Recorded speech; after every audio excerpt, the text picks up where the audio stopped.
दिशा सालन प्रकरणामध्ये कुटुंबाचा दुरान्वय संबंध नाही असं उद्धव ठाकरे यांनी ठणकावून सांगितलं आहे।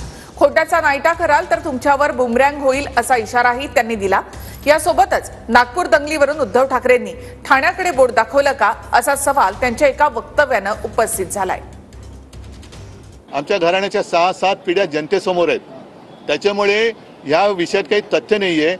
दूर दूर तक कोई असं ज्याला म्हणतो तसं काही दुरान्वयाने सुद्धा संबंध नाही।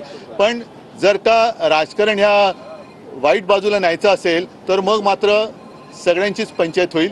कारण खोट्याचं जर का तुम्ही नायटा करणार असाल तर ते तुमच्यावरती बुमरँग होऊ शकेल, हेच या लोकांना मी सांगू इच्छितो। नागपूरमध्ये दंगल घडते आणि त्याच अधिवेशनात, म्हणजे ज्या काळात ही दंगल घडली त्याच अधिवेशनात भारतीय जनता पक्षाचे आमदार एकूणच नगरविकास आणि ठाणे महापालिकेतला ठाणे शहरातला भ्रष्टाचाराचा सगळा कारभार हा चव्हाट्यावरती आणतात।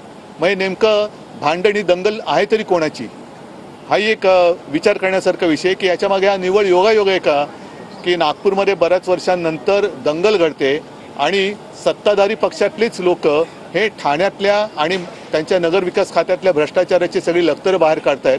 हा योगायोग हा सुद्धा एक पाहण्यासारखा किंवा अभ्यास करण्यासारखा।